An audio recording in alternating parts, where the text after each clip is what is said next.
Hey, good morning, everybody. It's Dave coming to you from the Wyoming house. Welcome back to Dave's Chainsaw channel. I promise you these are different days. It does feel like SSDD right now. Part of what I wanted to do is show you my progress from yesterday. I've had 2 really good days in a row now.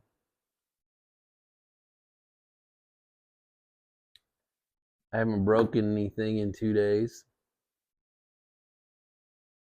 Haven't hurt anything myself or Sasha or the house. We're dropping all these trees. These are all precision drops, so that's why like yesterday I got 5 done, but they all had to be, within a couple of feet of where I needed to drop it. I got a power box in the house, and I don't want any more hang-ups on other trees. So anyway, it was a good day, so I'm going to show you that. And the other good news is I think today's Wednesday. It's about 9 in the morning here. Today has the possibility of being the last dangerous and chainsaw day. I've got 1 tree to drop. I've got to drag a big tree out of the way first. It's across the creek, and it's the tree I broke my toe straps on. So I've cut it in half, and so I've got to drag those 2 halves out of the creek today, and then drop the biggest tree of the whole project and get that. I'll probably have to cut that in 2 or 3 pieces and get that drug out, and then I'm done.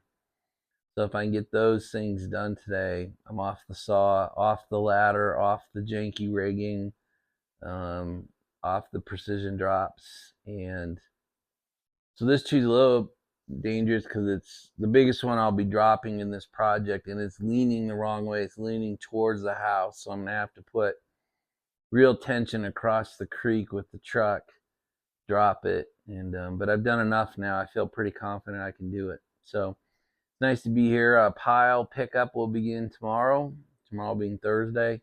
Now I imagine I have about a week of cleanup, and then I will I think this project will be done. So today's the last dangerous day if I get it done, and then a week of pile pickup, and then we should be pretty much ready.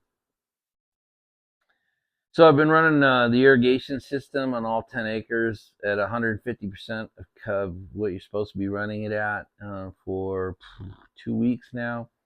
And so the ground is pretty soupy. The truck is tearing it up a little bit, but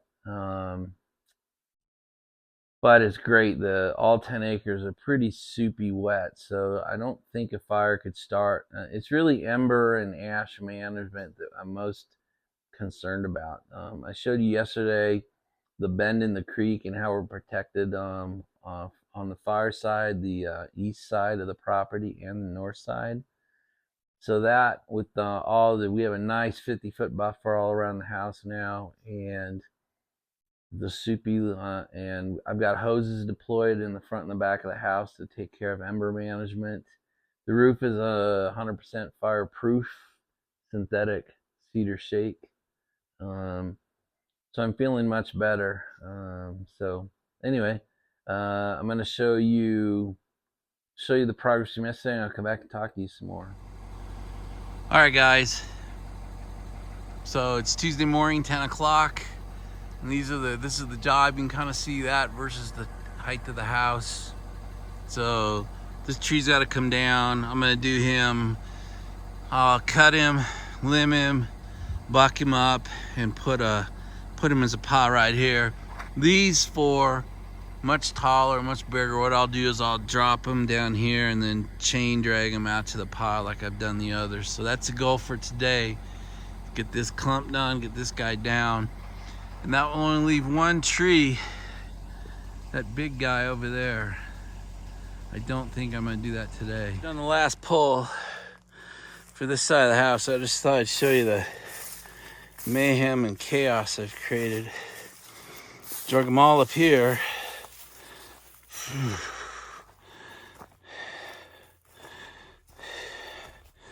can just see how much wood I've drug up here. And it's kind of crazy. I had no idea it'd be this much.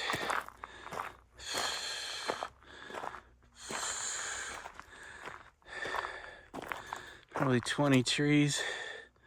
Anyway, it's all drug up. The driveway remains clear and usable. So that is good enough, I think, for this year. I'm not gonna try and address cutting these up till next, about a year out. All right, guys, look at this corridor. We're all done over here. That means we have one tree to cut down and one to chain out of the creek before we do it. So 2 trees to chain and one left to cut. That is progress. All right, so that was yesterday. Give you a quick fire update. The fire hasn't changed a whole lot, good or bad. The updates they do from the fire service, the National Forest Fire Service, is it's designed to be. I'm sure they're designed to not freak out the population. And the guys that are leading the fire fighting effort right now are from California, so they naturally have no real emotion attached to the videos they put out. So I think the combination of them trying to be calm and informative and not really emotionally attached to here helps that. But if you look at the content of what they're telling us, I certainly don't expect you to go do that. They're doing more and more work on this side of the ridge lines. So that makes me a little concerned. They're actually doing pre-evacuation notices for this side of the valley now, and they are doing a lot of pre-planning. There's a lot of trucks now on this side of the ridge, and now they're up in the valley still. We're still talking, they're still doing work that's 7-8 miles from the house. So but they are doing planning work. I think between the videos where they say they really can't fight the fires on the ridge line, they're just not willing to put the firefighters into a steep situation where the fire's in the canopies of the trees. And I mean, how can you argue with that? So what they do instead is try to cut fire breaks out ahead of it and then prepare for the fire to go where we don't want it to go. They're doing point protection, asset protection, preparation on this side now. And more and more of their briefings and more of their manpower is put on this side of the ridge. So not a great thing, but what are we going to do? What can I say? They're doing what they do. They're the professionals. I've got a local volunteer fire department that's only 6 guys, but they kind of stand ready to do structure protection on this side. And I know that for this house in particular, they're prepared to fight for it. So between the fire break of the creek, the 50-foot buffer, the soaking wet property, and I got a fire department ready to go do battle here. And then the forest guys will come down here too. I just haven't seen any of them since the day I drove over here when I stopped at their camp. So I think things are as good as it can be, and I'll certainly continue to do my part. I have to admit, I'm pretty proud for a one-man show, 60 years old, pulling off what we've got done here is, I'm pretty proud of it. So talk about the weather for a minute. I'm gonna show you the weather. So we got great, truly fall mornings here. I mean, I think it's been in the 20s the last 10 mornings, but it warms up quick and it gets 70 degrees, which is way too warm for here.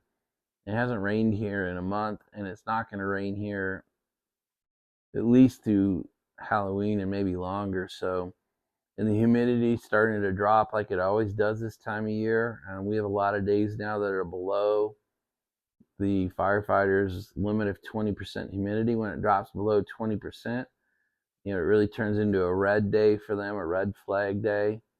That's we're in the they've maintained fire danger at high levels because it's so tinder dry here, and then it's been windy a lot, and particularly up on the ridge where they're trying to fight, so the air cover can't fly, and a lot of the fire's up in the canopy, so they can't really fight it. So they're doing more fire line cutting and structure protection than they are actually fire suppression. And that's not a good thing. But hey, that's we deal with facts, right? So not really sure what else to tell you. But so that's the status of the fire. I've got. I'm going to show you the weather this morning, and I'm going to show you some of the smoke that comes in. I've got a little smoke video. It's pretty terrible videography because I'm trying to record it through my truck windows, which are still just destroyed from the trip and the bugs I've murdered here since I've been here. So the focus goes in and out, but and I'm trying to capture it as I drive down to town. So I'm going to show you those things, and I'll come back.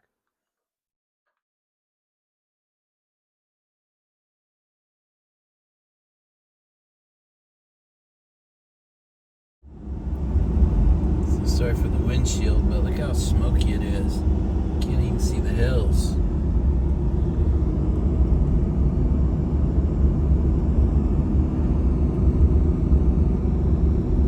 It's kind of eerie. With the sun shining through it. Looks pretty crazy.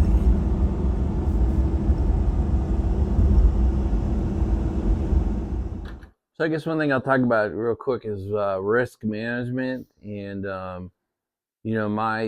my philosophy over these last 14, 15 days has been I've got to make progress. So sometimes it's progress over safety. Being out here in the middle of nowhere with essentially no neighbors, no one else is here at the property with me, and it's kind of silly to do this kind of work with being on the saw for 3 or 4 hours and then doing these riggings and walking along the rigging while it's under tension and cutting trees and pulling them towards you with the truck. I mean, this doesn't make a lot of sense. I certainly understand. I know a number of you have commented on, hey, try to be safe, try to be safer than what you're seeing on these videos.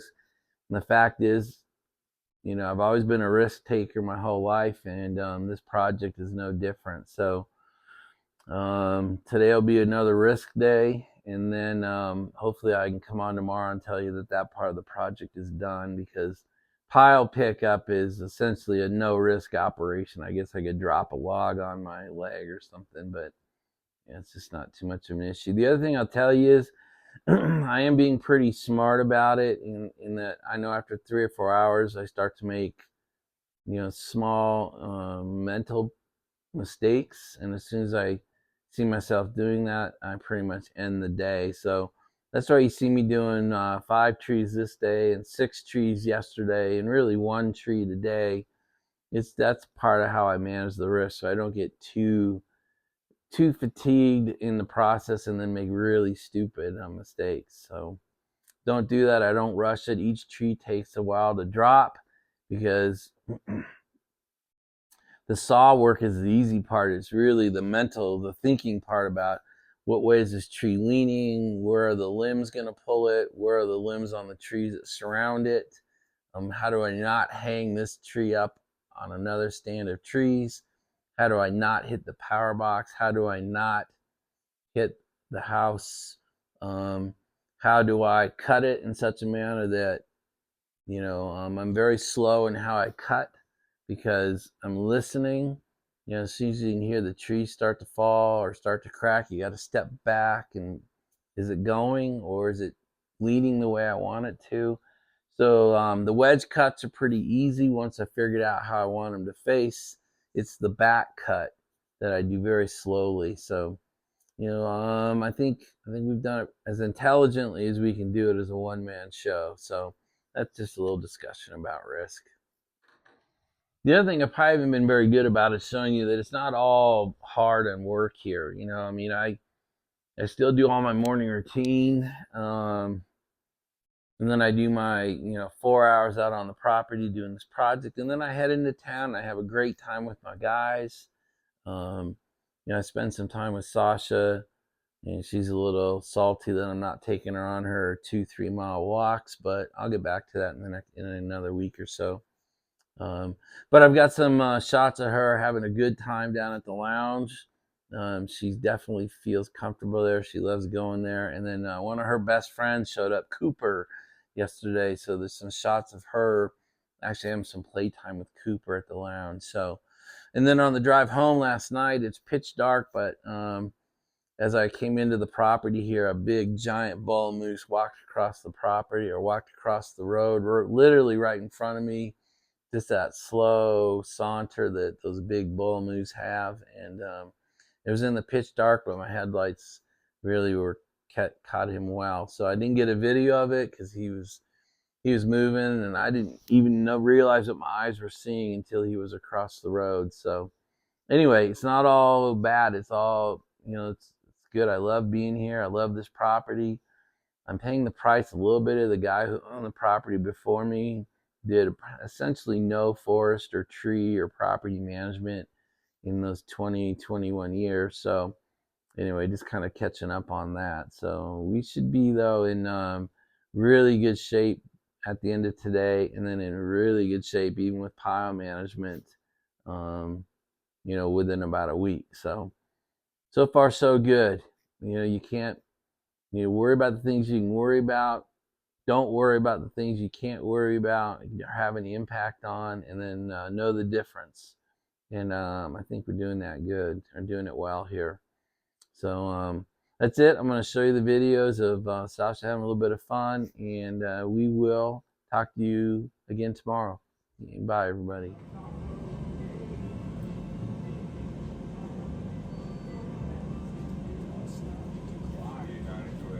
About empty though, nobody's playing. Oh yeah, there's nobody here now, dude. It's fucking gone. We're the only idiots out there.